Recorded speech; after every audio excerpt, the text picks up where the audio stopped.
Hello students, welcome to this class of BA Part 1st. I am Dr. S.S. Redwan, Department of English, Arts College, Alwar, and today we'll discuss another important sonnet by William Shakespeare, and the title of sonnet is Not Marble Nor the Gilded Monuments. Now, dear students, again this sonnet is also addressed to Mr. W.H. and it is a prophetic sonnet. In this particular sonnet, Shakespeare he asserts that only verse will survive in this world, as each coming generation will read these lines and his friend W.H. will be made immortal in this poem, in his verse, and all the buildings, all the monuments gilded in gold or silver or any other element will perish, will get destroyed, decayed by the passage of time.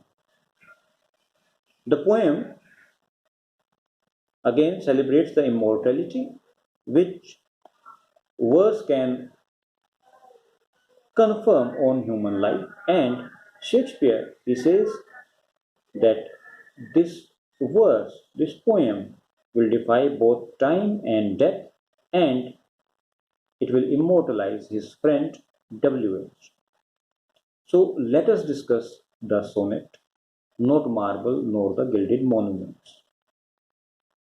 Friends, students, this is a sonnet which Shakespeare addresses and says that poetry is the only thing that will survive in the world till the judgment day. It is eternal, immortal, and it has the power to make anyone immortal. So Shakespeare he advocates very powerful arguments that his friend will get immortalized in this particular sonnet in his poems. So let us discuss the sonnet. Not marble nor the gilded monuments of princes shall outlist this powerful rhyme, but you shall shine more bright in these contents than unswept stone besmeared with sluggish time. Look at the use of words. When wasteful war shall statues overturn, and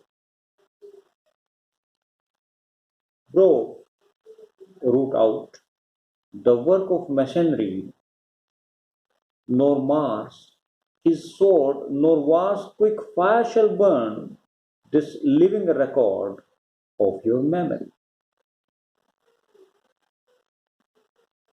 Against death and all oblivious enmity shall you pace forth, your praise shall still find room, even in the eyes of all posterity, that is, the coming generations, that wears this world out of the ending doom. So, till the judgment that yourself arise, you live in this and dwell in lovers' eyes. Look at the composition of the sonnet, students. Shakespeare, he has used some harsh words describing the decay, and he has also tried to compare the monuments and how they get decayed and overturned, they turn into ruins. All this beautiful work of masonry, it turns into ruins and get decayed. He says that even Mars, the god of war, shall not be able to destroy this poem, this verse, in which Shakespeare says, I am going to immortalize you, my dear friend. So, the sonnet, it describes the poet, he calls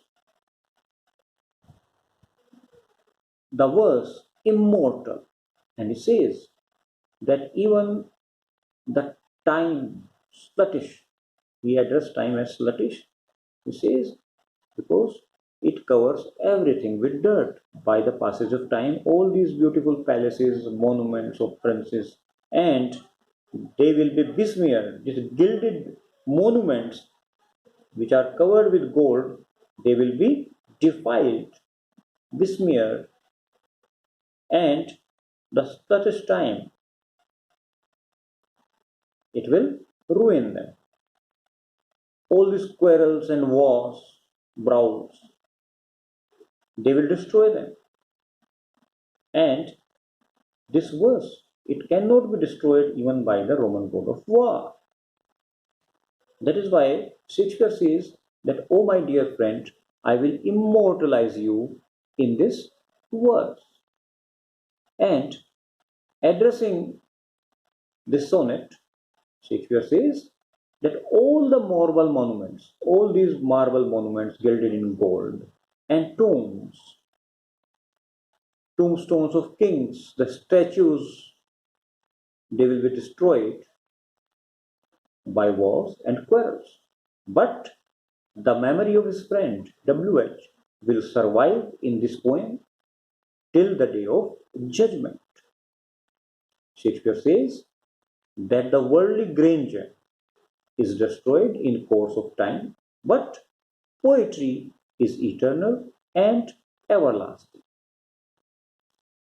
You might have noticed, dear students, how beautifully Shakespeare has expressed the short life of these buildings and monuments.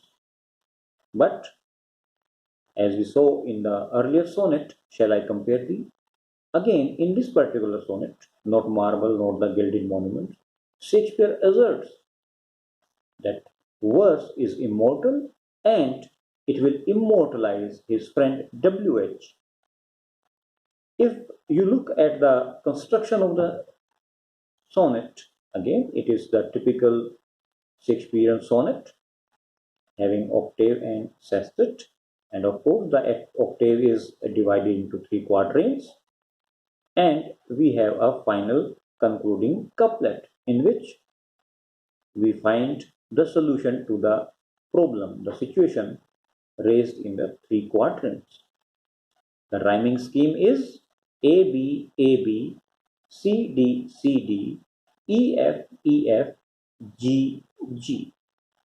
I hope you have understood the sonnet and will try to continue with the next sonnet by William Shakespeare in the next video.